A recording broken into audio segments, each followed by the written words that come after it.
I'm back.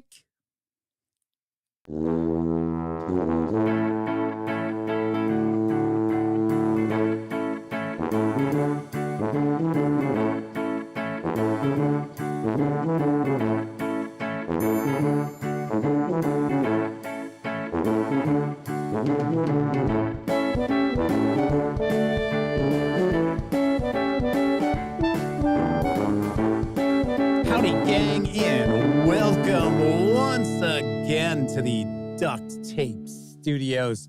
I'm Jeff McAleer, your host here at the Gaming Gang Dispatch, brought to you by, shockingly enough, thegaminggang.com, of which I happen to be the founder and editor-in-chief, and more shockingly enough, Roll-A-Crit, makers of the newly redesigned bag of holding.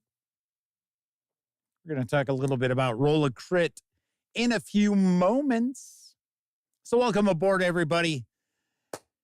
I'm back. It's been, like 3 weeks with San Diego Comic-Con, and then right on the heels of that, we had Gen Con. Wow. Well, welcome aboard.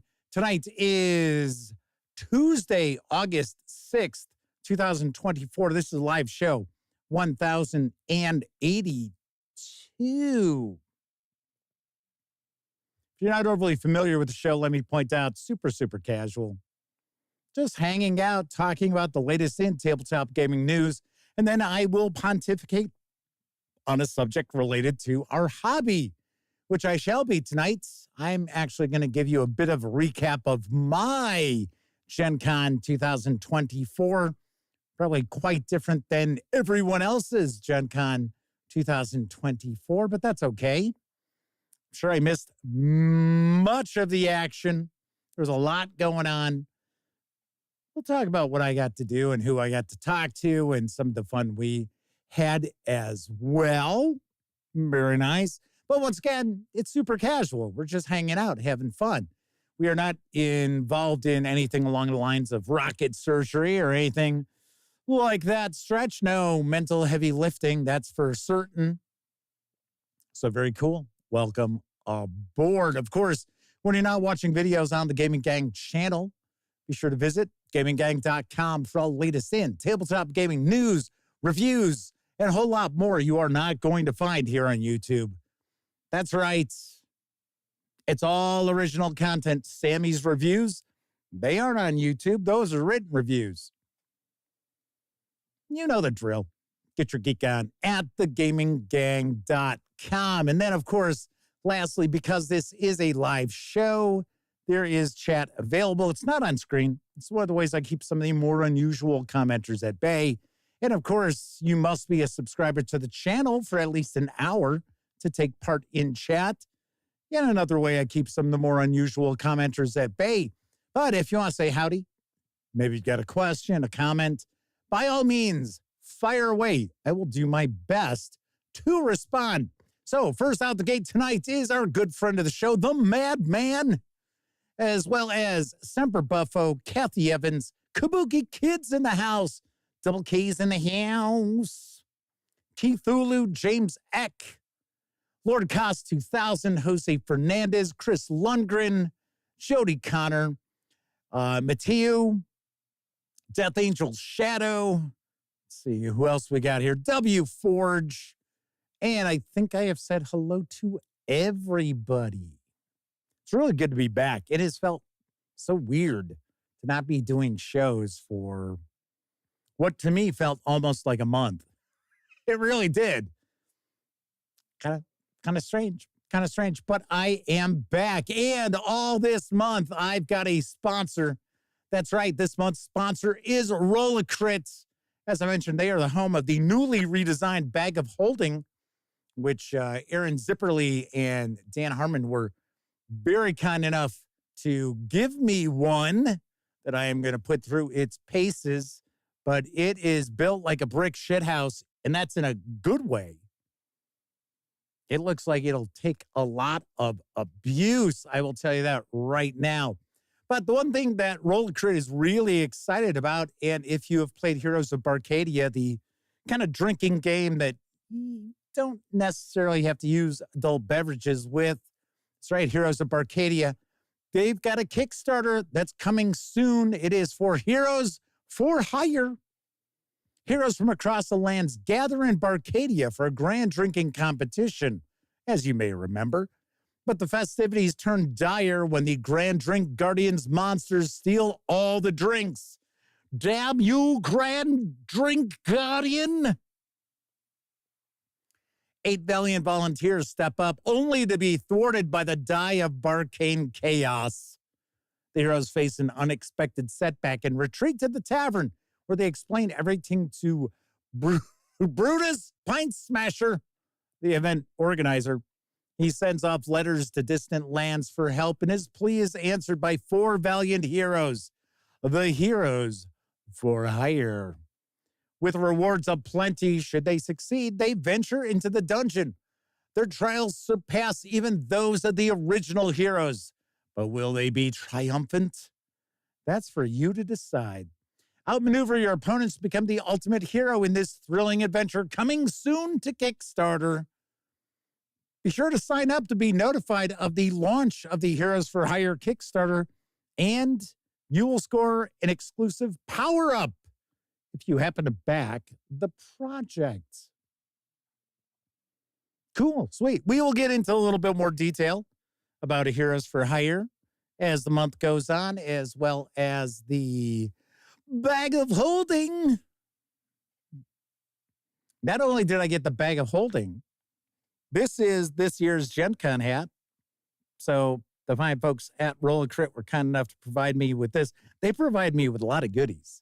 Lots of goodies, especially for the bag of holding. So I've got zipper charms. I've got the pouch for your phone. I've got a slew of different shoulder belts and stuff like that. Pretty wild. Pretty wild. It's pretty cool. Yes. So let's see who popped on into chat. Tessie Trekkie is with us, and I will take a guess, just a guess. I'm not positive. I will guess the lovely and talented Miss Sarah D might be lurking in the shadows. Yet another of our chat moderators alongside the Madman. Very nice. Very nice. Real quick, let's see what's cooking in chat before I jump on into the news. Keith Ulu says they're planning to go to Gen Con next year, and those plans have already begun. Very nice. Very cool. Everybody's saying hello, hello, hello, hello, hello. So Death Angel Shadow says they saw the video with Steven. I will take a guess. They are talking about Steven Chenault from Troll Lord Games. Yes, we had a good time chatting. We should start to see more Troll Lord Game stuff showing up for review. Steven has always wanted me to do more coverage. There have been some things going on behind the scenes, health issues with someone involved with the company who pretty much handles the marketing stuff. So bits of change going on there. So we should start seeing some new coverage. Chris Lundgren asks, how did I like the visit to California? I enjoy going out to San Diego. The one thing I don't enjoy is how the prices are just jacked through the roof. The price gouging out there for San Diego Comic-Con is just absolutely insane. And I get it. It's California. The prices are higher. But I mean, come on. A pitcher of beer, and we're not talking like a 50-ounce pitcher of beer, and a hamburger should not be $60. Zoinks. So yeah, Sarah D is with us. Good to see her. Stephen from Roll for Combat's popping in, says, hey, I didn't see you at Gen Con. I didn't see you either, Stephen. I didn't see you at the Gen Con D&D event on Wednesday either. And I was peeking around. I was looking for you. Madman says they've already ordered a bag of holding. After watching my interview with Aaron Zipperly from Roll a Crit, I'm keeping my fingers crossed that I don't say Critical Role.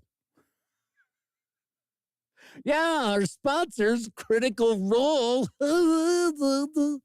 So Steven says they were there. We were at the last table on the right before it got into just the seating. So, yeah, we were there. Actually, we had to rock out. We rocked out just around 4 o'clock because we had to run.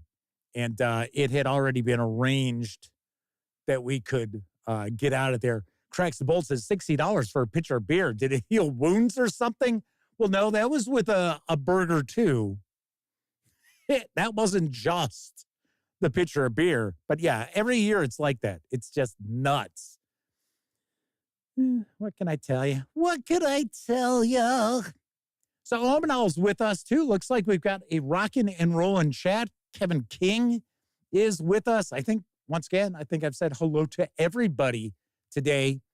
Gotta say, we were wiped out coming back from Gen Con. I dropped 6 pounds. So if I look a little slimmer, that is why. And it's not like we didn't eat and we didn't partake in adult beverages at night. It was just that much walking, that much sweating. Dylan Hyatt is with us, says high-level wizard with 100 magic items in bag, go holding, enters Dragon's Lair and says he draws sword of dragon slaying. DM says roll 1 on 1d100. Typical DM is with us. Very nice, very nice. So let's jump on into the news. And then after that, I will kind of discuss my adventures at Gen Con. Arriving this month from N Publishing by way of Modiphius Entertainment is the Level Up Advanced 5e Starter Box. Here's what I know. Level Up Advanced 5th Edition, A5e, was launched by N Publishing in 2021 and is a standalone game which enhances the 5e rule set which you know and love. If you love 5e but would like a little more depth to the rules, Level Up is the new game for you. After 2 years of extensive public playtests and surveys involving thousands of players and input from their active community, N Publishing completely overhauled the 5e game system. From redesigned classes to a full exploration pillar, they have revisited every aspect of the game to present this new standalone game backwards compatible with the 5th edition core rules. This starter box upgrades your 5e games to Level Up, the deeper, more flexible enhancement of the D&D rule set, which you know and love, and includes the RPG book, a 66-page rulebook which upgrades your game from 5e to Level Up Advanced 5e, including new conditions, combat maneuvers, and a selection of monsters demonstrating how Level Up brings foes to life. Adventures. There's a 3-part adventure path which introduces the new rules as you play. Characters. 5 pre-generated characters which show off the new options available in Level Up. There's maps. The box set comes with 5 poster-sized maps to guide your adventures. Also includes 91 cardboard tokens to integrate into your game, and the tokens feature stunning artwork. The starter box for Level Up A5E is going to arrive in stores on August 16th, and it carries an MSRP of $34.99. I have to admit, I didn't realize that Level Up was its own standalone game. I thought it was, why am I getting Victoriana popping up here? What's going on with that? I tell you.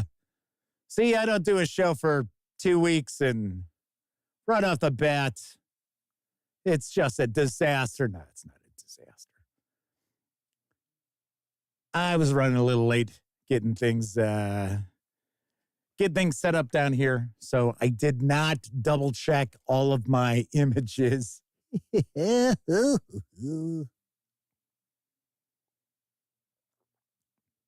But now I got to be honest, I didn't know that this was its own thing. I thought you needed to have the core rule books for 5th edition in order to use this. Interesting. I know they produce a lot of stuff for Level Up. They even have like a monthly zine that comes out. So there is that. There is that. Keith Ulu says they'd seriously consider this if they weren't utterly burned out on the character build arms race. Manman says they also lost 5 pounds at Gen Con. On Saturday, he had decided to walk the 4.5 miles to his hotel. Apparently, he wasn't exhausted enough already. Jeez. Yeah, we were about 20 minutes away, 15 to 20, depending on what the traffic was like. So I think we were something like 6.9 miles. I wouldn't be walking that. But once again, we'll get into that when I start talking about our Gen Con escapades. Moving right along, looking to save some money because Humble Bundle has joined forces with Paizo Inc. for the Starfighter 2nd Edition playtest primer. And I have got the skinny on this money-saving deal. Forge the future of Starfighter.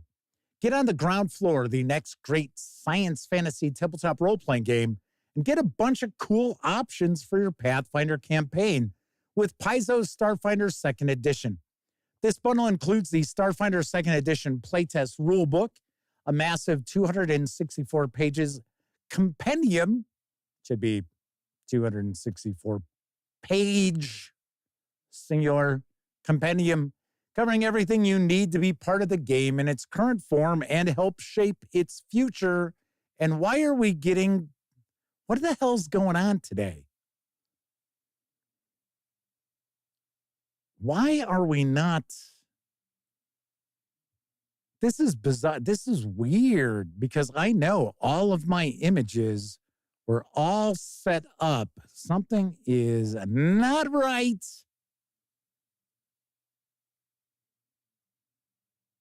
For some oddball reason. Huh, weird. Very weird. All right, anyway. All right.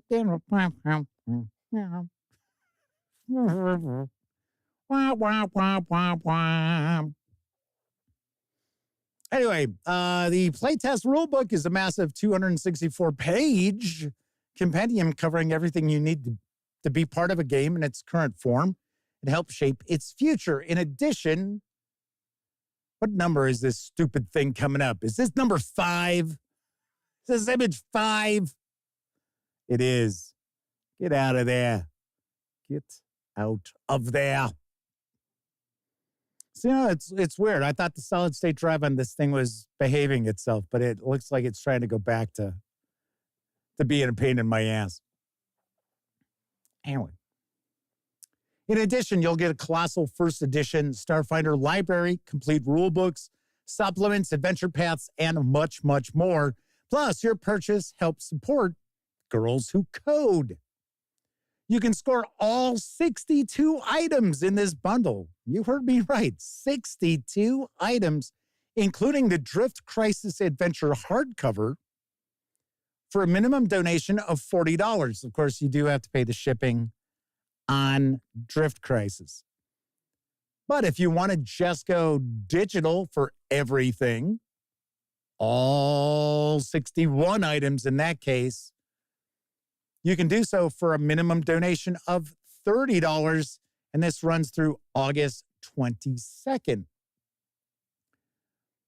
But I do have to mention something, which I am very surprised is not tackled here. So with the Starfinder playtest rulebook, you have to have the player core and GM core for Starfinder.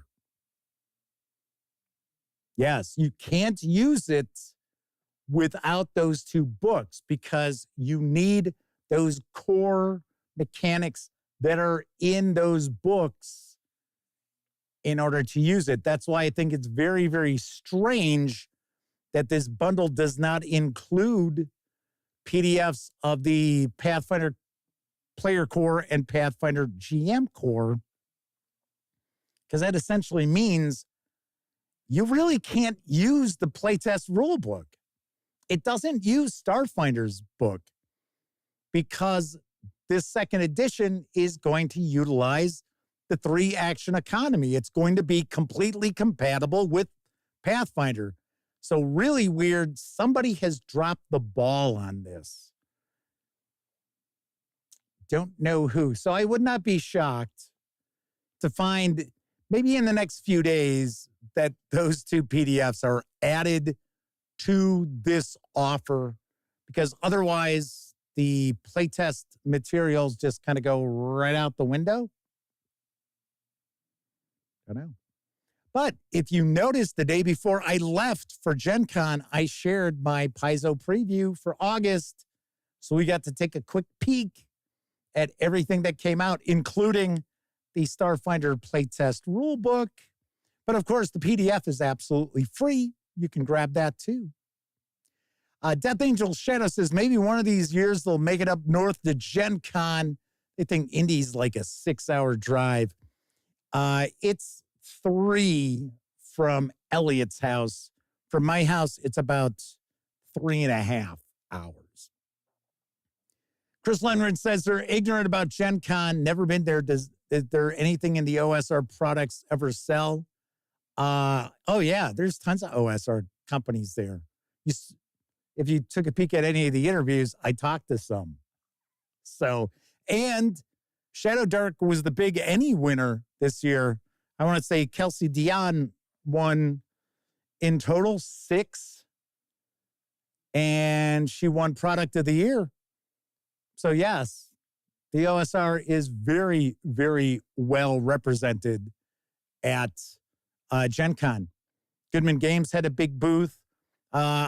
I didn't get an opportunity to talk to Grant Dalglish from Columbia Games. I did see him, but we were kind of busy. So, all right. So let's talk about another money-saving deal, because Bundle of Holding is currently offering a deal on the Ultraviolet Grasslands and the Black City 2nd edition role-playing game from Luka Rejec and Wizard Thief Fighter Studio, otherwise known as WTF Studio. And here's all I know. Adventura. This Ultraviolet Grasslands bundle presents the Ultraviolet Grasslands, the psychedelic fantascience Rainbow Lands caravan point crawl campaign setting, say that 5 times fast, for old school tabletop role-playing games by designer-illustrator Luka Rejec at WTF Studio. At the edge of the Rainbow Land stands the Violet City, the last bastion of civilization. Your player characters seeking money or ancient secrets lead epic caravan journeys across the ultraviolet grasslands, past the Waystone Graveyard, the Behemoth Shell, Dead Bridge, the Near Moon, the Cauldron of Revitalized Divinity, and dozens more locations, to the fabled Black City on the shore of time and space. In both its 2020 first edition, funded in a February 2019 Kickstarter, and its 2022 Director's Cut enhanced version, Ultraviolet Grasslands has earned praise for its fevered vision of a dying Earth world inspired by Mobius's Airtight Garage, Jodorowsky, Fury Road, and heavy metal. And heavy metal, the music and the movie. This offer with the entire UGV line to date is an unbeatable bargain price, and it promotes Luka's newly launched Backer Kit crowdfunding campaign for the Vastlands Guidebook rules set and an expansion of the UVG setting, our Golden Age. We're actually going to talk about that tomorrow. For just $17.95, you'll get all 7 titles in the UVG collection as DRM-free ebooks, including the complete 2022 Ultraviolet Grasslands and the Black City setting, along with the original 2021 edition, the Synthetic Dream Machine rules, and the Magitechnica spellbook, the Creature Generator, Zoa of the Vast Lands, and the Zardoz-inspired adventure, Ripo, Get Ahead, and the horror one-shot, Let Us In. These savings will run through August 17th. Tessie Trekkie says, Luke is good people. That Tessie Trekkie's active in his Discord. Very nice. He does strike me as being a pretty cool guy. And it's not only ultraviolet grasslands that he works on. I could have sworn, maybe I'm wrong, but I thought he's done some like OSR dungeon adventures in the past too.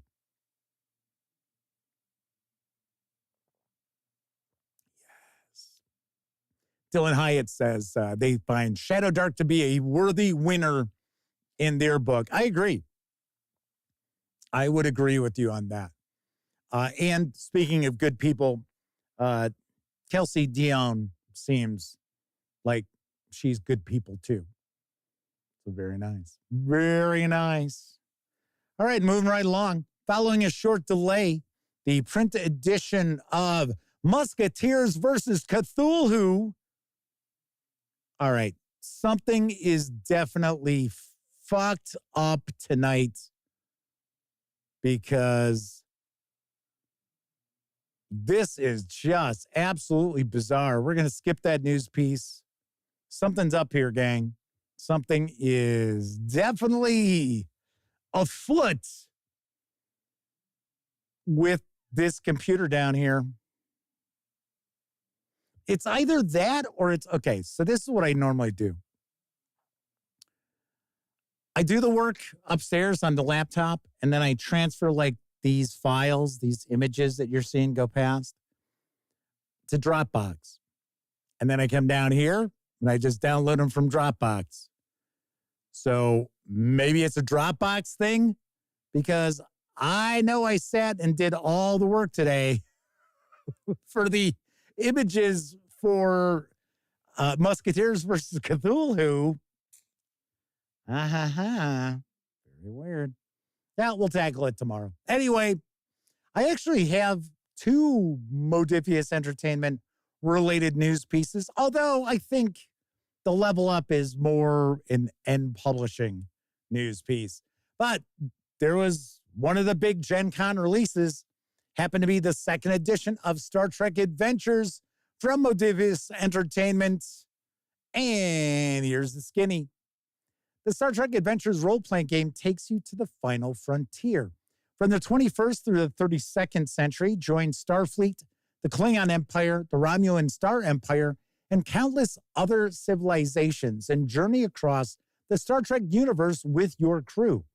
Explore strange new worlds, encounter fantastical alien life forms, and engage in dramatic adventures in a detailed and immersive galaxy.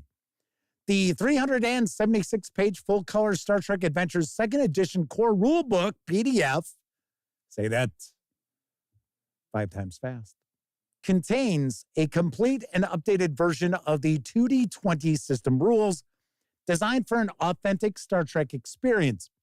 An extensive primer on Star Trek, including details on a range of societies, worlds, species, and the scientific concepts that underpin this timeless universe. I think it should be underpin. 14 player character species to choose from, including Andorian, Cardassian, Klingon, Orion, and Vulcan. Guidelines for both novice and experienced game masters, offering advice on challenging your players with dramatic and thoughtful gameplay unique to the Star Trek universe. Game statistics and graphics for 15 playable starship classes, including Federation, Klingon, and Romulan vessels.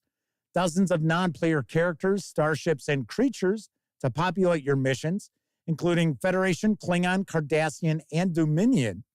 Historical excerpts, personal logs, and intercepted communications provide fresh perspectives and insights from across the galaxy. And this is created by an expert Star Trek development team, including a diverse mix of experienced and new artists, designers, editors, and writers. The 360-page hardcover with PDF is going to carry an MSRP of $60 when it lands in stores later this month. Now, you can grab the PDF alone right now over at Drive-Thru RPG for $20. Sweet. Very cool. Very, very nice. I would have liked to have picked this up. So I did not go visit Modiphius Entertainment at Gen Con. I didn't actually have the PR company actually reach out to try to set something up because Modiphius uses a PR company. In fact, a lot of publishers are starting to use various different PR companies. Some use the same company. And weirdly enough, the same company that Free League Publishing uses, Modiphius uses. And of course, that company reached out to set something up with Free League Publishing, which I already had something working through back channels anyway. But they never reached out about Modiphius. And I'm not going to just walk over to a publisher and be like, hey, how's it going? Give me this. I don't do that. I do not do that. Tessie Trekkie points out that they sent some money along to back the new project from Luka Rejec that we are going to talk about tomorrow. I will have a news piece for. So very nice, very cool. Thank you very kindly. Death Angel Shadow asks if the OBS update broke something again. That's a possibility because this is the first stream since there was another update. Man says they need to sit down soon to go through some of the Fallout role-playing game books that he had picked up from Modiphius. Very nice. Very nice. All righty. That is it for the news tonight, what there was of it. Little shorter than normal. Ugh. Let's see what's going on. Anyway, we are going to talk about Gen Con 2024, my experience there. I'll kind of go like day by day what we did. And keep in mind, there was a lot of stuff that we just did not see. A lot of tons of people we didn't, have an opportunity to talk to. We had some interviews set up that just did not come about. A couple because one was canceled because of some scheduling screw-ups. Another just didn't come about because it wasn't something that was set in stone anyway. There were two that I up and left.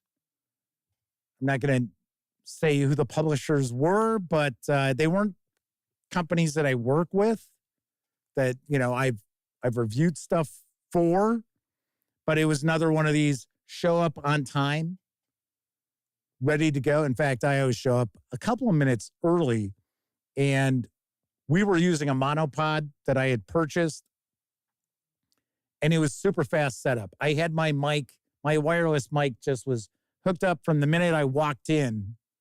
So all I had to do was mic up the person I was talking to. Elliot took my place standing there, and then I just set up the shot as best I could, and we went from there. So actually, it's really weird. We had some odd lighting throughout the exhibit hall. So some of the video, the white balance is off a little bit, not terribly, but even the Free League Publishing video looks a little washed out, and it's to the naked eye, it looked like the same lighting we had everywhere else inside the exhibit hall, but I guess it wasn't. Guess it was not. Tim Johnson joining us, saying they love the Paizo interviews about Pathfinder and Starfinder. Yeah, we will get to that. I will talk about that, why those interviews were relatively quick in just a few moments. But first, I think it's time. Well, maybe not yet. So, See, it's been over 2 weeks. I'm a little out of, a little out of practice here.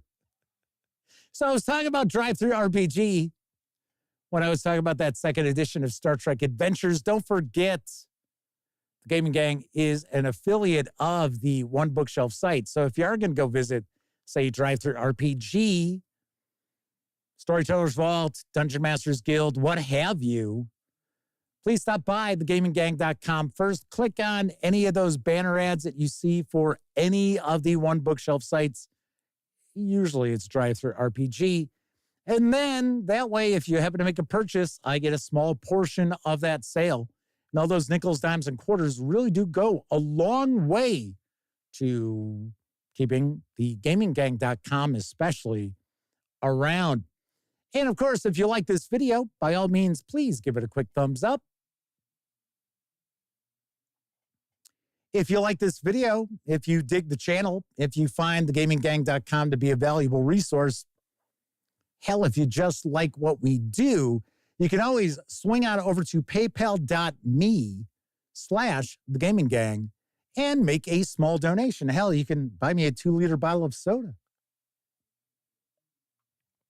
This is the new 2024 Hotbox Pizza Gen Con Cup. I like it in white because it makes this stand out. Past years, it's been blue. So this is new. I always go to Hotbox Pizza.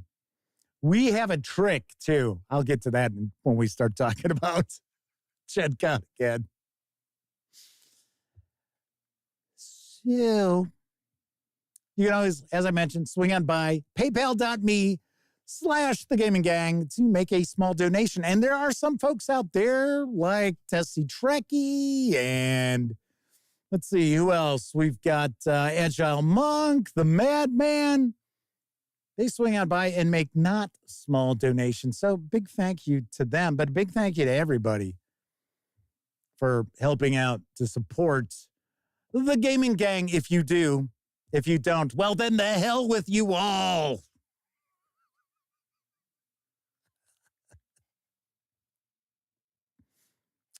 So I'm going to get into some of my Gen Con recap in just a few moments. But first, it is time for a brief intermission. It's intermission time, folks. Time out for a delicious snack in our sparkling refreshment building. Every item a fresh, appetizing taste treat. Hot popcorn, just pop. Fresh roasted peanuts.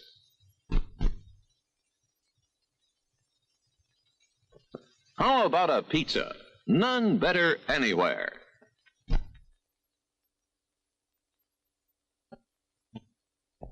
Sizzling hamburgers grilled to your taste.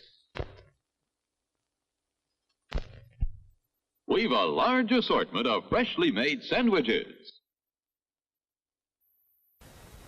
What's your problem? I'm in a jam over how to finance a new house. Financing a home needn't be a problem. This free FHA guide helps you measure your ability to pay for a home. Right to Home Financing, Federal Housing Administration, Washington, D.C. Anybody got a jam-proof ballpoint? Hello? Hi, honey. Why don't you come over for some coffee? Wilkins Coffee? Of course. This girl has taste. The best candy on earth comes from Mars, Milky Way. Hey, diddle, diddle, there's milk in its middle. Milk in its chocolate, too.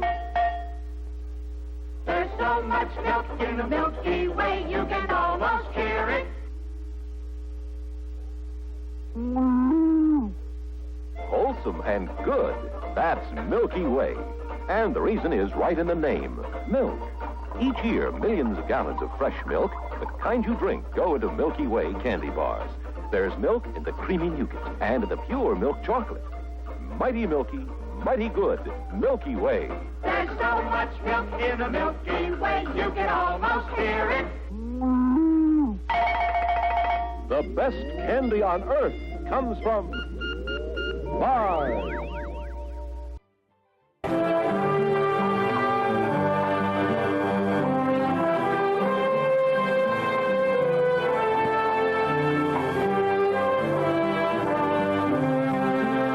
He's half the trigger man he's supposed to be.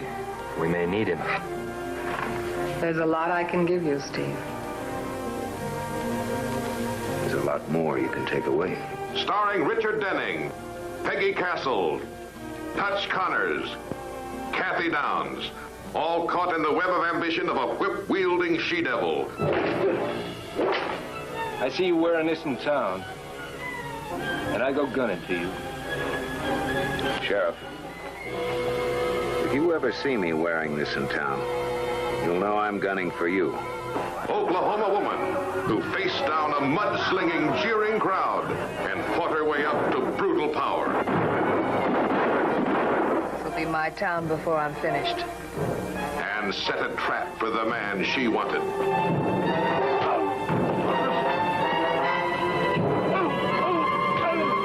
You knew he didn't kill the sheriff, and you knew he didn't kill Blackie, didn't you? But hell hath no fury like a good girl, mad with jealousy.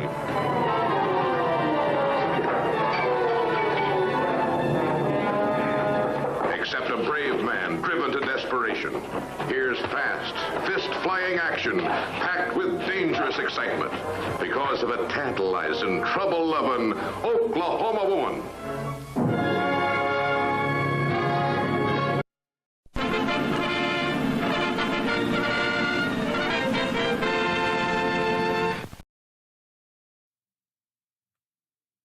It seems to me that Hutch Connors, prior to playing Mannix, portrayed a lot of shitheels in films.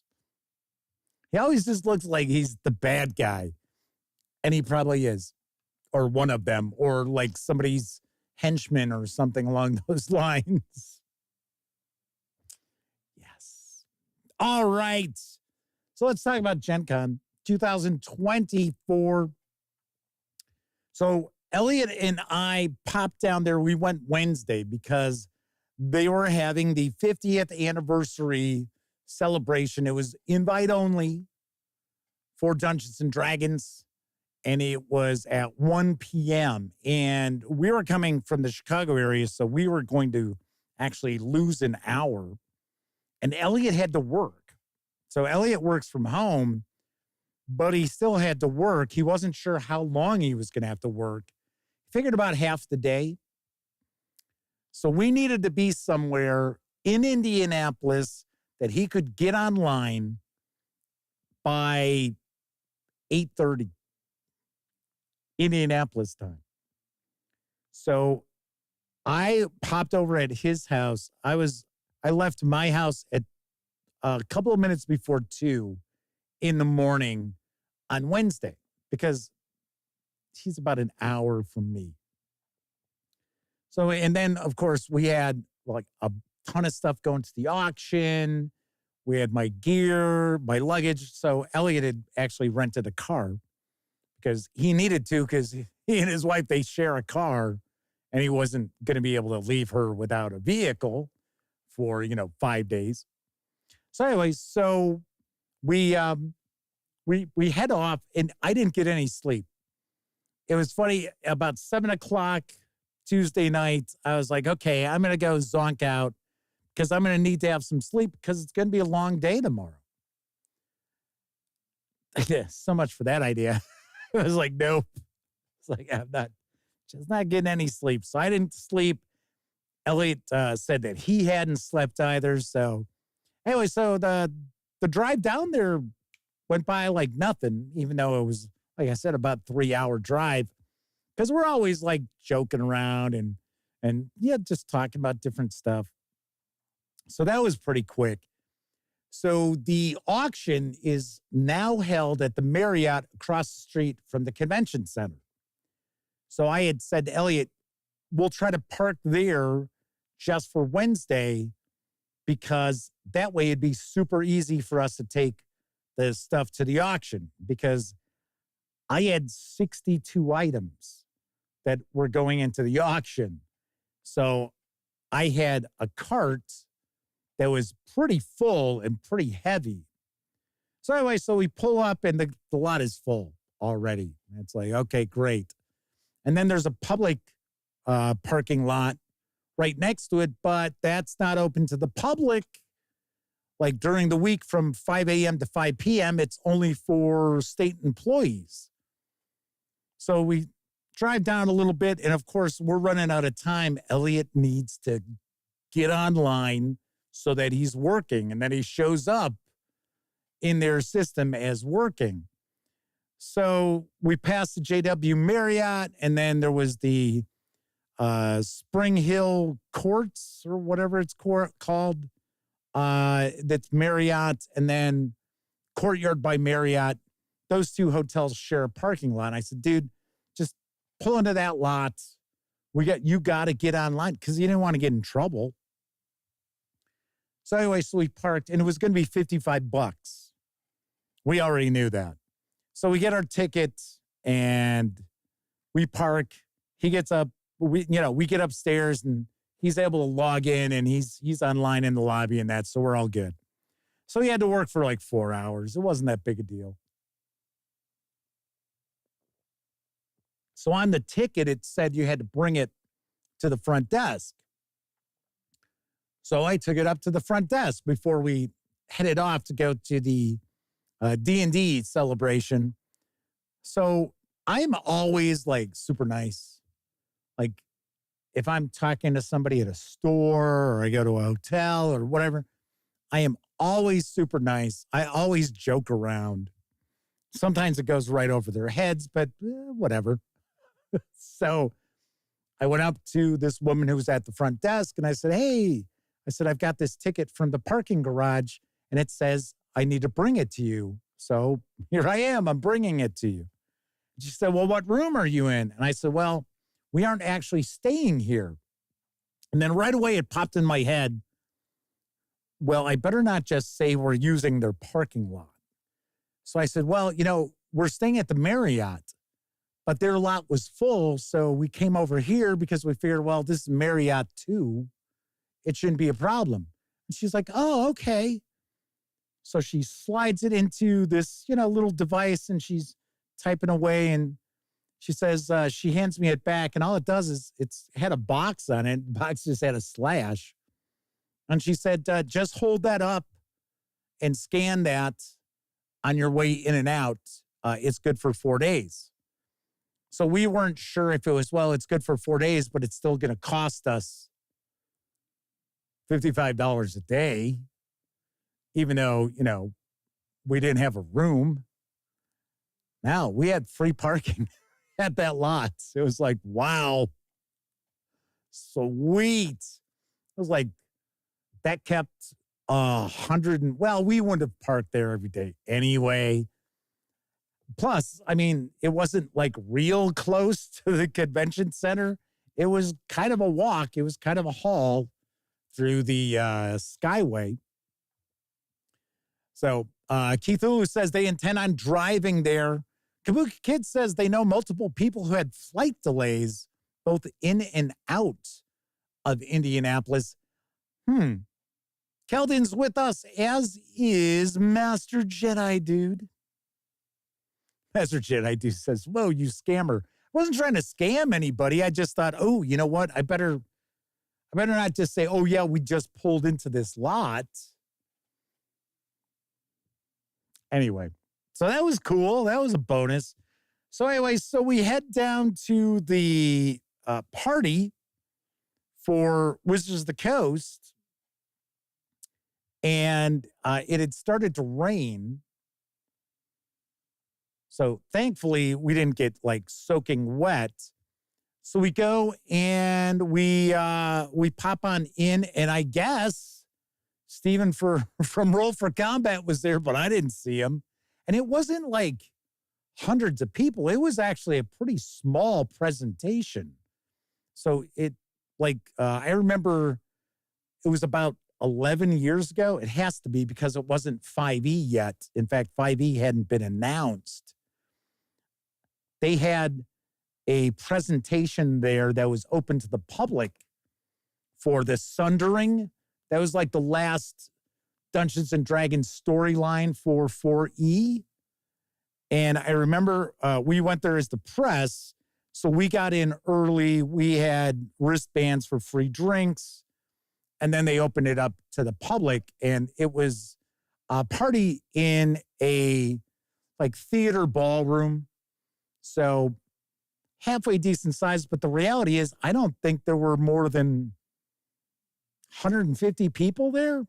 Maybe 200 at most. So we went. It was a presentation. Elliot fell asleep. I had to wake Elliot up because Elliot doesn't do well just sitting there during presentations. So he zonked out. Got to learn all about everything that's cooking that they wanted to reveal for 5e D&D, which I am calling Dungeons & Dragons 5.5. People are pissed about that. I guess, supposedly, Wizards of the Coast wants it called Dungeons & Dragons 2024, which the reality is that is super clunky. And at this event, they took questions that could be submitted online that they were pulling. And one of the questions was, what do we call this? They're like, we keep hearing all these different things. And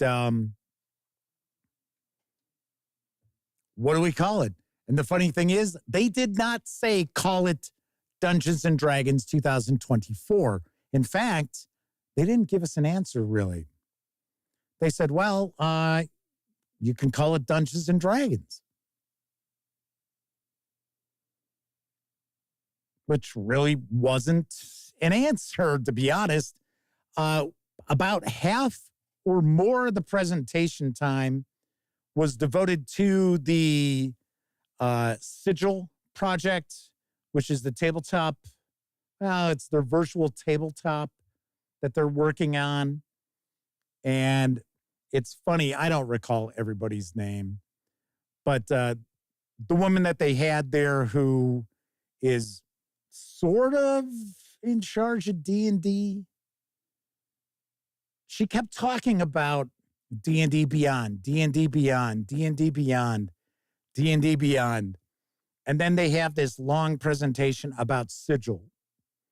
So Elliot submitted a question, and it was more a statement than a question, but it was, everything looks as if the end game is for Dungeons & Dragons to be completely digital.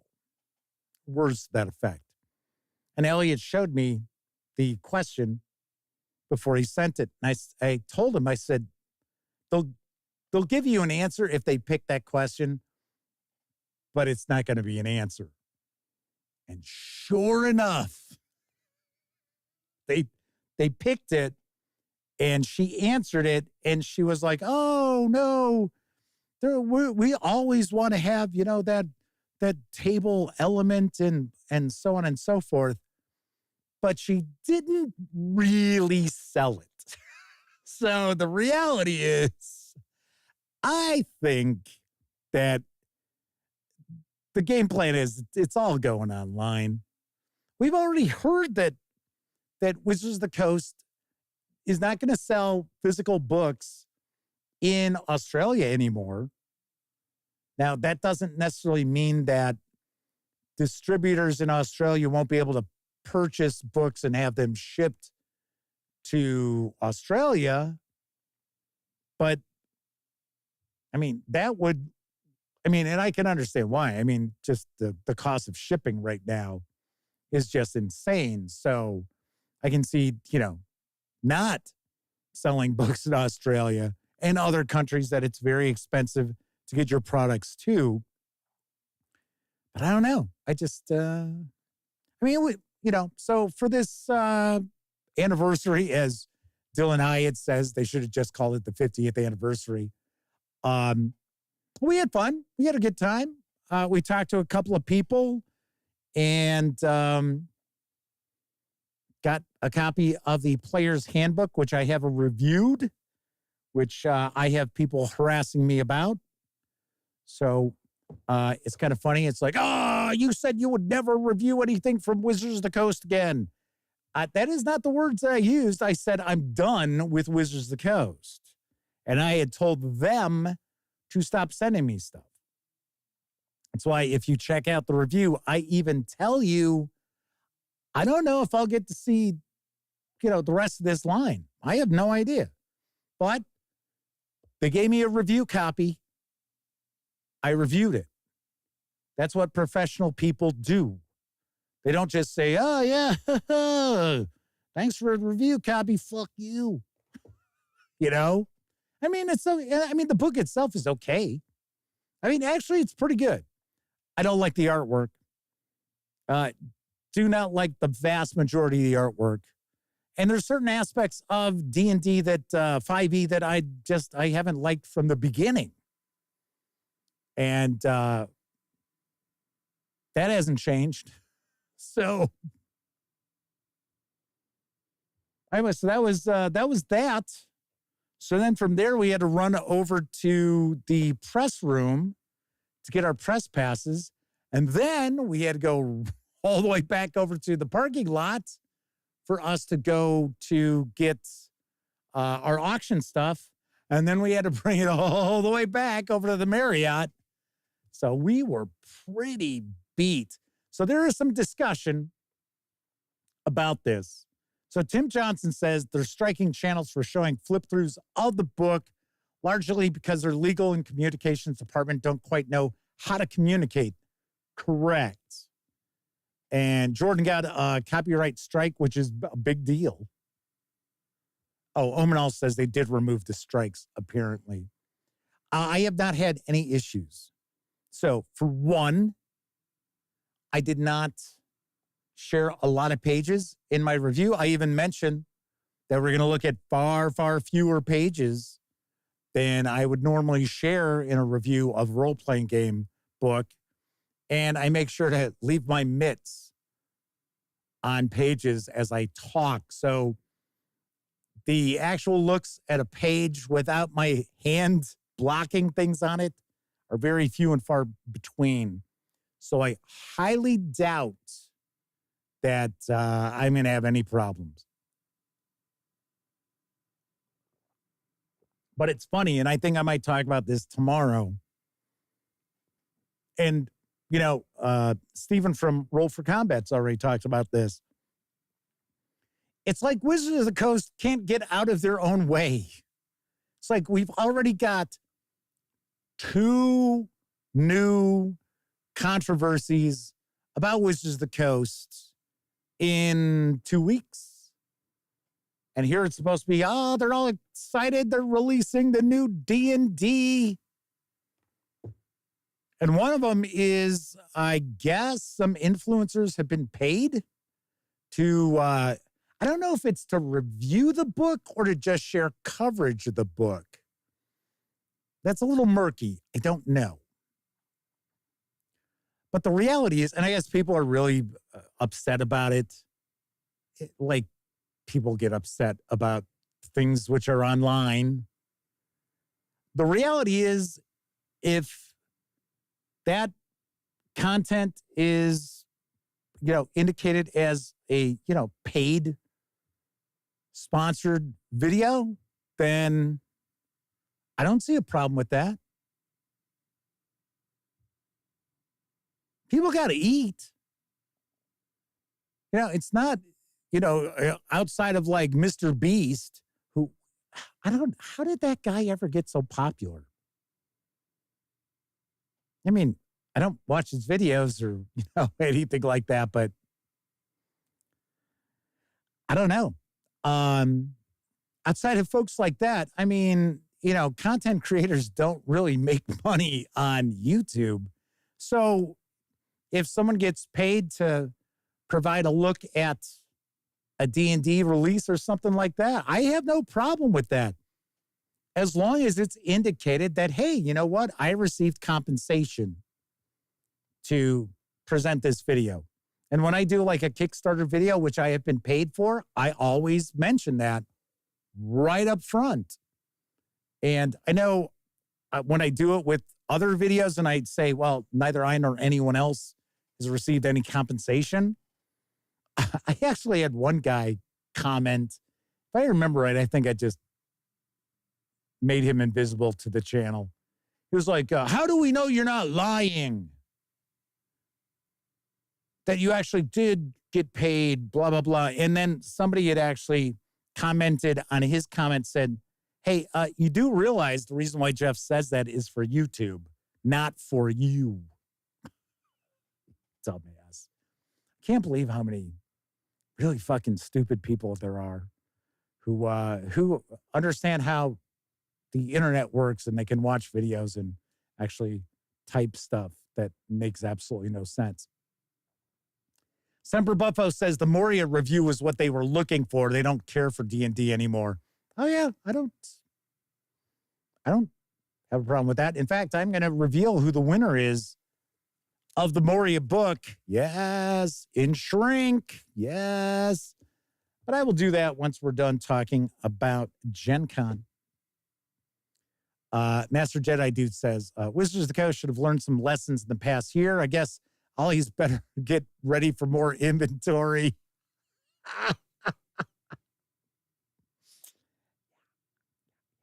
Those terrain boxes that were going for, what were they selling for? $60? And then I think they did, I think they were marked down to $5 at Ollie's. Tim Johnson says the Moria book looks amazing. All right, so anyway, then we dropped everything off at the auction, which everything I entered in the auction sold, so I didn't have to worry about bringing anything back. Elliot brought a few things, not a lot. I think it was like 11 items, but they all sold. Didn't have to worry about anything there. And, interestingly enough, when I went to go pick up my press pass, Professor Dungeon Master was standing in front of me. And I was like, I know this guy from someplace. But where? I was like, And then, of course, it was after we had walked out of the press room. I'm like, oh, you know what? I think that's Professor Dungeon Master. Because remember, I don't really watch a whole bunch of, other stuff. In fact, I watch practically no other content creators out there. It's just I don't have time. But just like somebody had mentioned, I thought they were talking about the interview I did with Gareth Ryder Hanrahan. They're like, at this point in the video, somebody comes up behind you and it's a famous, role-playing game pundit. And I looked and I was like, I have no idea who this guy is. And it turned out it was Seth Skurkowski. But that was my Tomas Harenstam Free League Publishing interview. I was looking at the wrong video. I was like, oh, yeah, okay. Dylan Hyatt says, no one should criticize you for reviewing a D&D product. Yes, they screwed up with open game license, which I was one of the few people online who called it exactly how it turned out. And I took tons of shit for that at that point, too. Oh, you're crazy. You don't know what you're talking about. You're an idiot. It's like, no, I understand how corporations work. And when people get really pissed off, corporations backpedal. Anyway, Kabuki Kids said they watched the Mr. Beast video a while back because they were curious what the fuss was about. And they walked away unimpressed, never watched him since.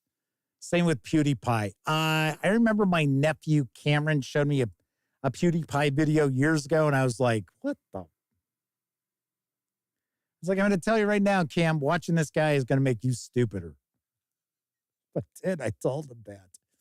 Did I wrestle Professor Dungeon Master in the ampersand mud pool full of spaghetti, right? Isn't that what it's supposed to be?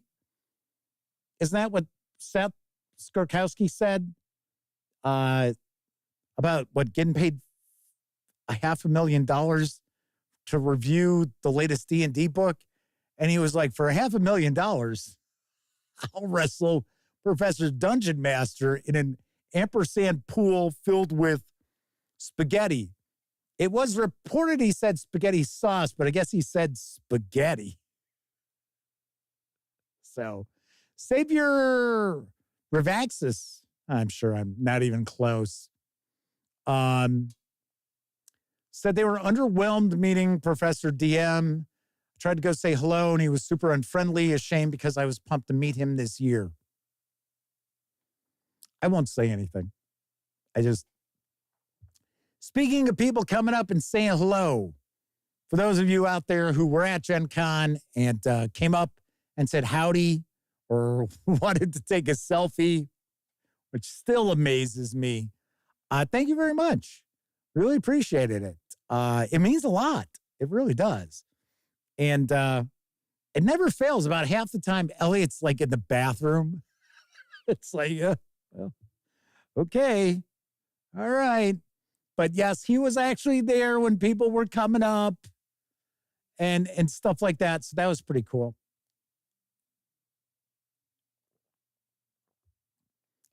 Master Jedi Dude says, Mr. Beast products are also at Ollie's too. Yes, I actually bought one of his candy bars there. Was not impressed. All right, so Friday, we go and we talk to my good buddy Wolfgang Bauer over at Cobalt Press Games. That was a fun interview. If you have seen any of my interviews, you do realize I like to joke around. I don't take this seriously. We're talking about games. It's not life or death. We're talking about games. We're having fun. I joke around. Sometimes those jokes go right over somebody's head. And I tell them ahead of time, if I joke about something and you don't understand it, just keep rolling. Just keep rocking. You don't want to stay there with the deer in the headlights look. So got to interview Wolfgang. So that was fun. He's always super nice. And it was funny. Elliot was, holding the monopod, which I bought one that had feet, but not the greatest thing. But it made life a little easier than just a standard monopod. Ray Thing is with us tonight. Good to see you. Just jumping in to say welcome back from the road trips. Thank you very kindly. So then we went over and talked to Jonathan G. Nelson from AEW Games, or they're also referred to as Adventure a Week. So got to chat with him. He shared an exclusive with me in the interview because we were supposed to do an interview last year and he was sick. So I did an interview with somebody else. So he was like, well, to make up not doing the interview with you last year, I've got an exclusive for you. And I'm like, okay. It's like, all right. Then, of course, went over to Cubicle 7 Games and talked to my good friend T.S. Lukehart. So we talked about all those things. And then I wrapped up Friday with Troll Lord Games. Now, on Thursday, I didn't have anything set up. So if I just said that was Thursday, that was actually Friday. I didn't do any interviews on Thursday because Elliot had to work. And he was pretty sure he was only going to have to do a half day, but he wasn't positive. So I thought, well, I'm not setting anything up because I'm not bringing a tripod and a monopod. No, thank you. I got enough stuff to lug around. And the madman says, Jeff jokes around? I had no idea. Yeah, he did because he hung out with us Thursday night. So anyway, so Thursday, I had just had some quick appointments to stop by and talk to some publishers and that. They weren't interviews. I actually swung over by WizKids, who I had not talked to WizKids since covering Origins back in the day, because WizKids was pretty much impossible to get a review copy of anything from. Their policy was that they would set aside like 5 or 6 review copies. And it was like, oh, well, we're never getting one.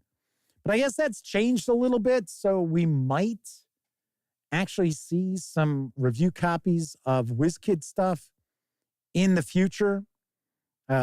Miniatures, not necessarily board games. I would probably stay away from the board games. Game Master's Hobby is with us in chat. So anyway, so Thursday night, we got together with the Madman and had some adult beverages and some dinner. And yes, as a Madman can attest, I kid around a lot. So come on, man. You gotta enjoy yourself in life. Because you never know. You just never know. So then on Friday, like I said, we did that stuff. And then we just went back to our hotel. We didn't hang around downtown Indianapolis because we really didn't have anything cooking.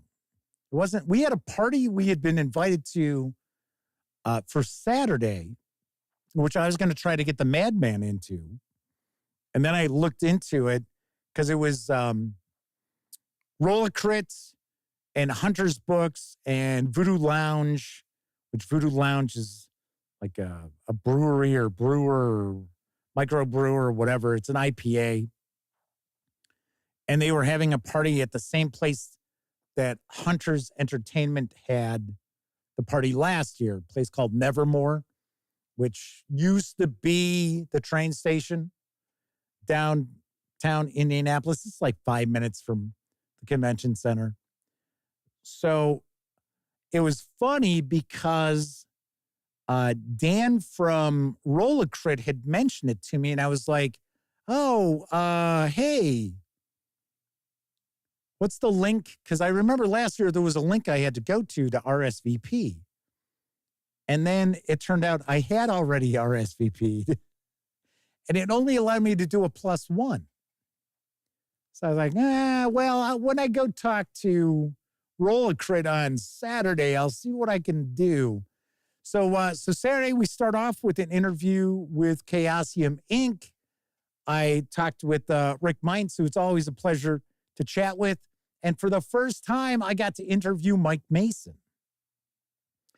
And it was very cool because Mike Mason was very complimentary. And he knew exactly who I was. And it was kind of funny because he was talking about how he was excited to actually have an opportunity to actually do an interview with me. I was like, oh, well, I'm actually excited to do an interview with you. So we talked about Call of Cthulhu, Cthulhu by Gaslight, the Investigator's Guide, which I would hold up and show you, but it's upstairs because I started reading it already for the review, and I did not realize that was coming out at the show. So I got the one RuneQuest book that I had not received for whatever reason to review. And then Rick said, well, if you want to interview Mike, he's getting ready to finish up a signing here. Why don't you go talk to him about doing an interview? And I said, oh, okay. So I walked over, and here's a stack of Cthulhu by Gaslight Investigator Guides. I was like, holy shit. I was like, whoa. I didn't know that was out. Because the email that went out with that announcement must have been like in the midst of all this stuff from Comic-Con and things like that. So it kind of got lost in the shuffle. So I had no idea. And then we did our interviews across the hall. Chaosium had a section where they were running games and stuff, as opposed to shooting it at the exhibit area. And Mike Mason grabbed a copy and he said, yeah, I'm going to bring this with. I'm going to give it to you when we're done. And I was like, yes. So we did that, those two interviews, which are in just one. And, funny enough, Friday, I was supposed to talk with China Blue from Steamforged Games. And sorry to say, they had some sort of scheduling problems because it was weird because the night before I had gotten like an update to my calendar and it was like 9 p.m. some odd like time that I've never heard of in like time zone or whatever. I was like, okay. So then it turned out that on Friday, got an email saying that, all their stuff was all screwed up. And she needed to try to reschedule. She wanted to reschedule for Sunday. And I said, we're not going to be here. Sorry to say. And she said, well, I've got Saturday at this time. And I was going to talk it to Rollacrit at that time. So I was like, looks like we're not going to get together. So anyway, so after Chaosium, I went over and did my interview with, I believe, I'm trying to remember here. Yeah, I want to say that next up was Tomas over at Free League Publishing, which we almost didn't get because he was running late. And I had an interview with Gareth Ryder Hanrahan about the Moria book, but that was over at Pelgrane Press. It was not over at Free League Publishing. So luckily, Tomas got there, and there was actually somebody else who he had scheduled ahead of us for an interview. He had them wait, and then we did our interview, but it's really quick. So that's the reason why the Free League Publishing interview is pretty fast. It's about 10 minutes. And then we headed over to meet with Gareth Ryder Hanrahan, who was someone else who knew who I was. I was like, whoa, really? And he was so excited about my review of Moria. And he was talking about how, in fact, he talks about it in the interview, how he was like scanning ahead with his fingers crossed that I liked it. And then, of course, when he saw that I did, he was very excited. So we talked about Moria, and we also talked about his new release for Fall of Delta Green for Pelgrane Press, the Borellis Connection, which looks really cool. I've actually reached out to my new contact with Pelgrane Press to see if maybe we can tackle Fall of Delta Green and that, even though we do have a PDF review of Fall of Delta Green. I did not do it. I have never seen it. So I would like to do a video review. So we talked to Gareth Ryder Hanrahan. Then we were supposed to actually interview Ken Hite, who was there, and talked to him for a few moments. And he remembered Elliot and I from like 10 years ago, where we went and had pizza with John Zinzer from AEG and Ken Hite by O'Hare Airport. And we hung out for a few hours, drinking beer, talking.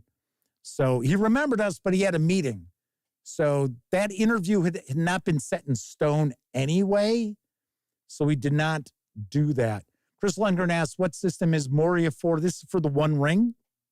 There is also Shadow of Khazad-dûm for the Lord of the Rings role-playing for 5e. So we've got both of those. Madman says, Clint Black of Pinnacle Entertainment Group was great. Got him set up with playing Savage Battle Lords instead of classic Battle Lords. They had a blast. Very cool. Raything's wondering if Chaosium is going to do a slipcase with the Keeper book for Gaslight. I don't know. I don't know if they are or not. The reality is I have no idea when the release of that Keeper book is going to be. And from what I'm reading so far, you sort of need it. So it's almost like the Pendragon release, the core rulebook release, which is really a player's book. Kind of like that. Chris Leonard asks, is the Moria not for 5e? No, the Moria, the Through the Doors of Durin is not.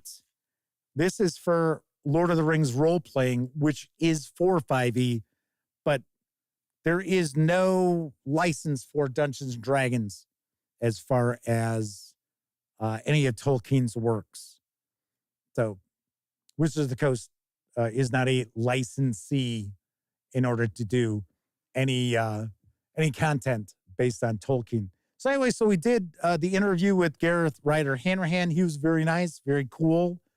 Next up, we went and talked to Aaron Zipperly on camera, the marketing person for Roll a Crit. Dan Hansen is very nice, very cool. I got to meet them for the first time last year. And they were both super fun to talk to. And as you can see, I have a bag of holding here. I've got the hat. I've got another critical. See, I started to say it. After I even said roll a crit, I started to say critical role. Wah, wah. I have another roll a crit hat. I've got all these goodies for the bag of holding, different shoulder straps, all this different stuff. And they are sponsoring the show this month too. So there's that. So that is very cool. So that is actually a really fun interview. And I'm joking a lot, quite a bit with Aaron.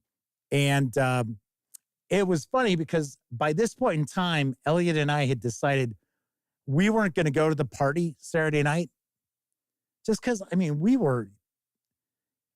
you can kind of tell by those last interviews on Saturday, I'm kind of dragging ass because, you know, we're walking around all day long and dragging stuff around all day long. We had already started, you know, behind the 8 ball because we hadn't slept, just sitting out. So I was like, you know, I'd rather just go back to the room, hang out. We had played Role Player a few times. We were going to actually play Role Player again. And then Elliot had picked up War of the Ring, the card game, because he's wanted that for quite a while. He also picked up 51st State for like $9, brand new. And another game, there was a booth that had like one of the Modiphius Entertainment Conan role-playing books, which was like a $39.99 book. And it was like $8.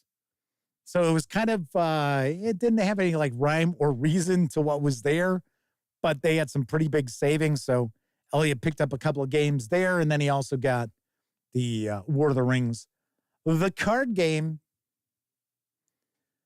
But really fun interview. I noticed not a lot of people have watched that interview. Take a peek at it. It's I think it's got the fewest views out of any of the Gen Con interviews that I did. And it's probably one of the most entertaining of the Gen Con interviews. So there's that. And then I wrapped up with talking with John Compton and Jenny Jarzabski, if I remember correctly. I think I'm pronouncing it correctly again. Over at Paizo, we talked the August releases for Pathfinder, August releases for Starfinder, including the Player Core 2 for Pathfinder, the new Adventure Path, and then, of course, Starfinder. We talked about the Starfinder playtest rulebook, as well as the playtest adventure. And funny enough, the wireless mics were almost dead. So that's why those interviews are pretty fast. In fact, I think both the interviews combined is like maybe 12 minutes. And normally I would have gone longer, but I told both of them right off the bat, I said, you know what, these mics are almost dead. So I want to do these quick so that we don't suddenly cut off and halfway through the interview, now there's no audio, which would just make the interview completely unusable. So that's why those were so short. So after that, we essentially went back to the room and, well, We didn't go back to the room. We went back to the hotel because they had like an area where people had breakfast and stuff. So we were down there. Some other folks were down there too. And we played Role Player again. And then we were going to play War of the Rings. And it was like, nah, my brain's just fried. My brain is just fried. So that was it. And then on Sunday, we just left. We came back because Elliot never goes. Well, I think once he did. But for the most part, really never goes back to the convention. And of course, I rode with him. So I wasn't going to, force him to go back to the convention center because it was like we had kind of covered everything we were going to cover. Like I said, there were some interviews that were set up that just didn't come to be. A couple of them were because one of the first things I point out is if I have an interview scheduled with somebody, I always try to be a few moments early. I don't get there too early, but I get there early enough. And if the person is there and they should be ready to go, but they're sitting there just kind of, shooting the shit and stuff like that with prospective customers who don't end up buying anything anyway. And, I'm standing around and now we're starting to get into the time I've set aside for that interview and they're, messing around. Bye.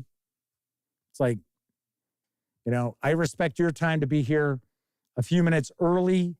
I'm good to go. I'm ready to go. All I need to do is make sure everything's in focus and we're going to start rocking and rolling. But, my time is of no value to them. So it's like, whatever, I'm out. Elliot gets a kick out of it too, because he knows as soon as it's like we're standing around there, he's like, yeah. He's like, Jeff's going to just say, screw it, let's go. And I will tell the people, I'll be like, yeah, you know what? We got a lot of stuff cooking today. So you don't seem very interested in this. So all the best.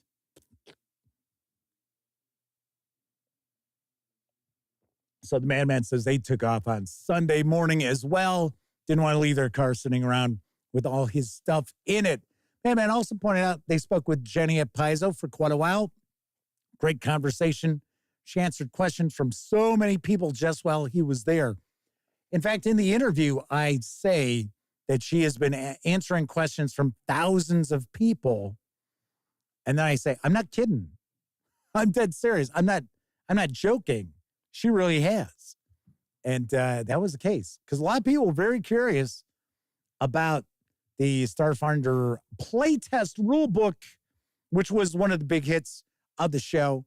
The Paizo booth was packed early on every day. Later in the day, around 4 o'clock or so, not so much. So Chris Lundgren asked, what cool miniatures games did I see at the convention, if any? Really didn't. To be very honest, I didn't really pay much attention to board games at all. I saw some like Slay the Spire came out, and Elliot was tempted by that before we got over to the booth. And then when we got to see it laid out, I thought to myself, that certainly doesn't look like a $140 board game to me. And Elliot agreed with me on that, and that kind of made any enthusiasm he had for it dry up. I got to say that like the Pathfinder minis and the Dungeons and Dragons minis from WizKids, the pre-paints are pretty good. I mean, they are pretty solid, especially the like Monster Manual miniatures that they're releasing, which is what I would like to actually share coverage of. I think that would be pretty cool. Kabuki Kid says the Slay the Spire board game is supposed to be good. Yes, we had heard that as well. In fact, Elliot said that there's a reviewer out there. He didn't know who, but they had said that it was the best port of a video game to board game that they had ever seen. So I was like, oh, nice. Very cool. I played the video game. I enjoyed the video game. It's just taking a look at what was there. And I think it's like $139.99.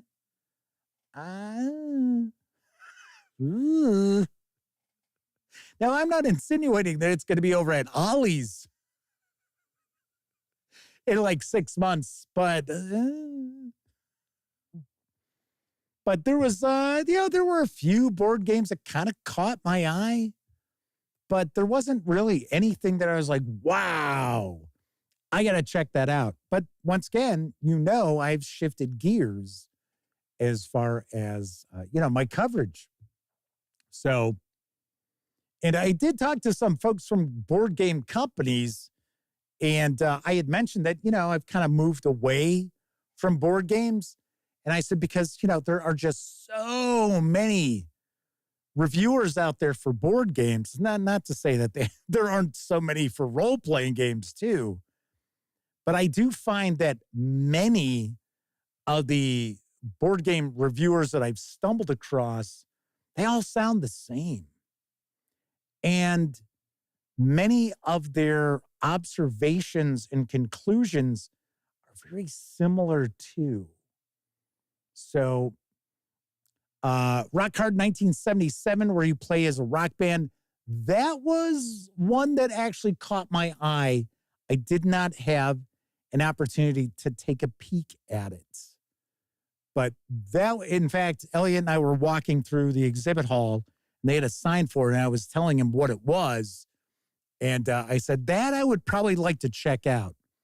But we didn't encounter it. Let's see. The Madman says, the only board game I bought was designed by students at Central Michigan University, put together by Academy Games.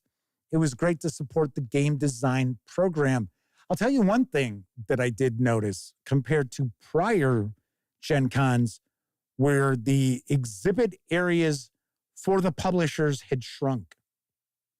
So, as an example, Academy Games, they used to have a pretty good size exhibit area at Gen Con as well as Origins. It was really small. Same with Ares Games. Ares Games used to have especially at Origins, but even Gen Con, they had a really good size area. Pretty small. Asmodee, I couldn't believe how small Asmodee's area was. I mean, granted, it was bigger than other exhibitors, but it wasn't like the Fantasy Flight Games of years past. In fact, Flat River Group had probably the biggest exhibit area of all, and it essentially took up 2 rows. I mean, Tabletop Tycoon had a decent sized area, but once again, they're usually pretty large. Even my good friends at Renegade Game Studios, theirs was just about half the size. So as far as I understand, according to Stasia Kirby, Gen Con set another record for attendees at 71,000. But as far as the exhibit areas, they had shrunk. They had shrunk a bit. I got to say, Cobalt Press had a little bit bigger area, and they had far better prime real estate. So did Goodman Games. In fact, Elliot picked up that $10 softcover convention special of the DCC core rulebook. I pointed it out to him, and he's like, $10? Because, I've been running it. And I'm like, yeah, that's their convention special. I said, that is a big rule book for $10. He's like, hell yeah, I'm going to get it. So I was like, all right. Anyway, so that's kind of my recap of Gen Con. I mean, I wasn't like Steven from Roll for Combat hanging out with the Dungeons and Dragons virtual tabletop folks. I wasn't sitting there at the table with Jason Alexander and Kelsey Dion. at the Ennies. I don't glom on to people like Steven does.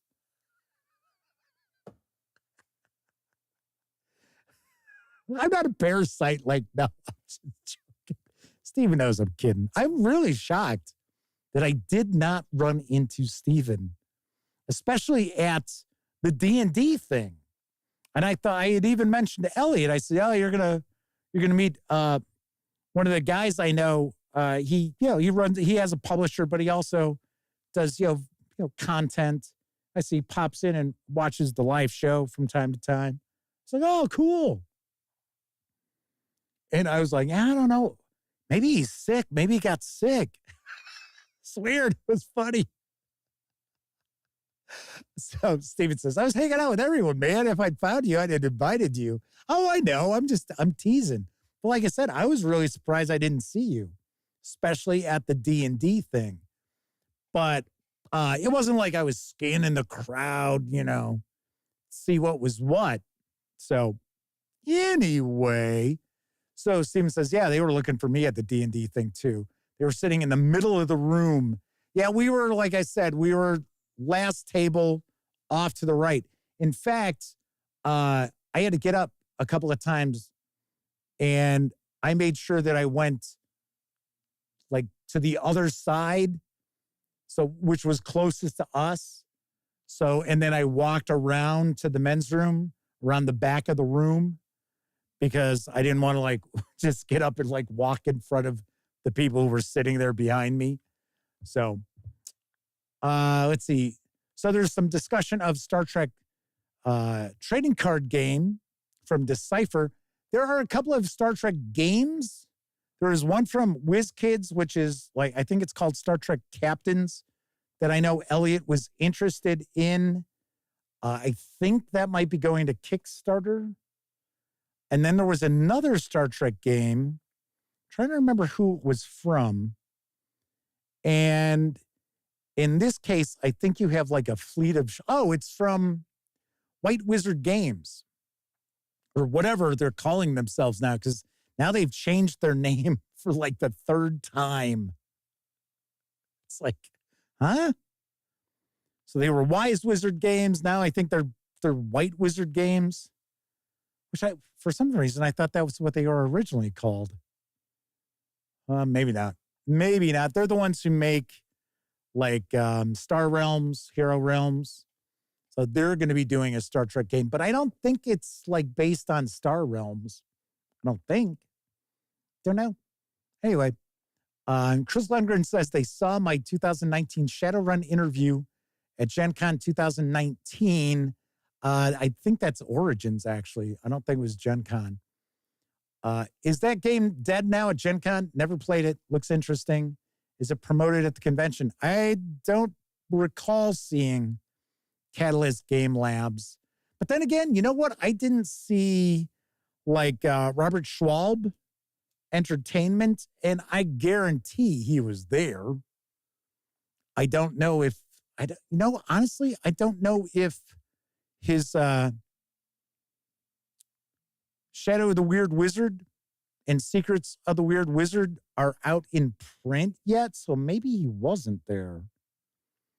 I did see like Lamentations of the Flame Princess, but super tiny exhibit area. In fact, some exhibit areas, as you go down the aisles, it's essentially the width of like a 6-foot table with a couple of chairs, and then it goes back a little bit, and that's it. There were quite a lot of those smaller exhibit areas off towards what I always used to refer to as the dirt con, kind of like dirt mall for mall rats. So there were a lot of them that I didn't necessarily catch who they were. So there's some discussion about Space 1999. I got to be honest, I don't know about that. I mean, I have nothing against Space 1999. I never watched it.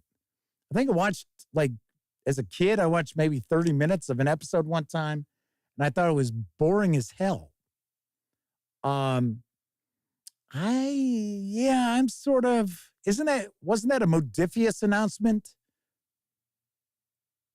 I think it is. Kabuki Kid says, yeah, the Dirt Mall in Mallrats was Route 1 flea market. I used to go there all the time as a kid.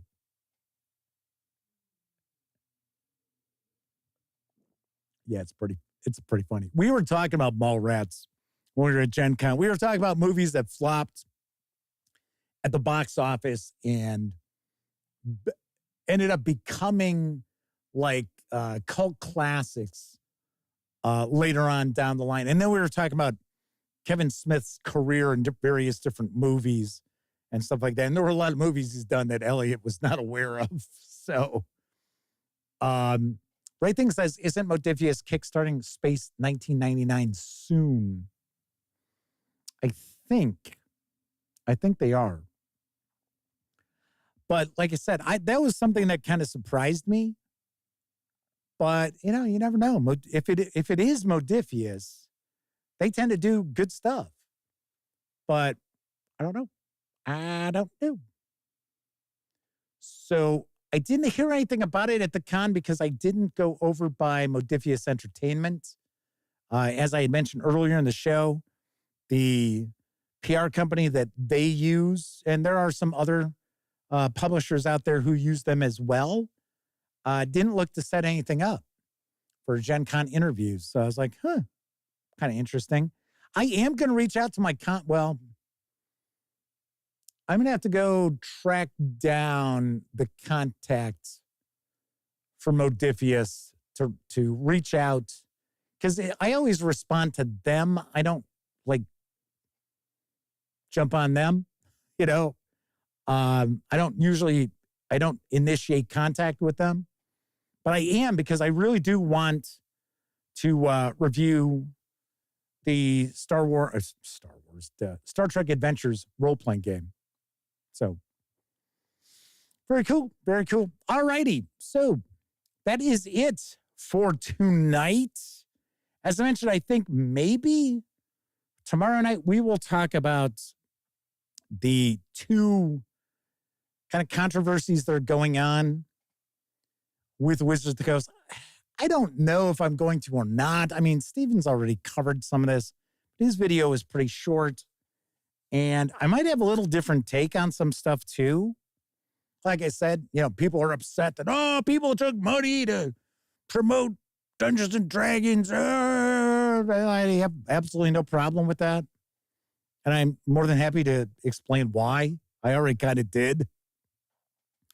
And then, of course, the people are sharing coverage of the player's handbook and getting copyright strikes and YouTube taking videos down is another one. And for the most part, it is because the PR team and the legal team for Wizards of the Coast are simply not on the same page. Although I will say, there was a content creator who's well known for their Dungeons and Dragons channel, which I'm not going to say who it is. And they were showing each and every page. And I know Wizards of the Coast ain't going to let that fly. So them getting a copyright strike and having the video taken down should have happened. In my mind, there's no doubt about it, because that person knew what they were doing, and they were doing it because they already know that there are people who would screenshot each of those pages. No joke. They'll do it in order to build a pirate copy of it, and word will spread. So that video would have started pulling in lots and lots of views, far more views than probably anyone else's coverage of the book. And there is no doubt in my mind that content creator knew that. So getting that copyright strike, I think, was well earned. Just me. I don't know. Like I said, I'm not going to say who it is, because I'm not here to pick on other people. It's just, well, except for Steven from Roll for Combat. You know that. That's a given. Yeah, I mean, yeah. So I don't know. That might be our topic. Something else might pop up that I find far more interesting. So Batman says, wanted to thank me and Elliot for including him on Thursday nights. He had a blast. Too bad we don't live closer. They'd game with us any day. Yeah, we have a good time. We have a good time. Tim Johnson says pirate copies are made from actual books, not videos. I completely know that. But the only reason why I know this is I know this from experience, because I made the mistake one time of sharing pretty much a page-by-page flip through. And that video was spreading around on all of the various different role-playing game pirate sites. So I know of which I speak. Thankfully, I tended to shoot on a camera that wasn't very clear. So it wasn't that huge a deal, but yeah. And I know the reality is pirated copies of, just like when I talk about, well, yeah, Dungeons and Dragons releases are not available in PDF legally. I say that legally because just about every Dungeons and Dragons release from TSR and Wizards of the Coast are available in PDF. And yes, of course, the TSR stuff, 3.0, 3.5 are legally available through like Drive-Thru RPG and Dungeon Masters Guild, stuff like that. But the 5e stuff is all out there in PDF, and it is from physical books at a retailer. Dun, dun, dun. That's where the pirate copies originate from. They do not originate from just regular old people picking up a book, which is the weirdest thing. Why? It can't be like important people with retailers. It's got to just be somebody who just works the stores and stuff like that kind of thing. But that's why like Paizo stuff is scanned and good to go before it hits the streets. And I don't know if it's reviewers, because reviewers, we get PDFs ahead of time from Paizo. I don't know if it's that. Sad to say, I think it is, but it's not me. I can tell you that much. So I try to, stand up against pirates, but it's pretty much a losing battle. All right. Kabuki Kid says they make older editions available in PDF. Dumb maybe not to have modern versions the same. I agree. But, Fantasy Flight Games did this, and I think Edge Studio does this too with the Star Wars role-playing game. I was like, and it's Lucasfilm. It wasn't Fantasy Flight Games. They said absolutely no digital copies.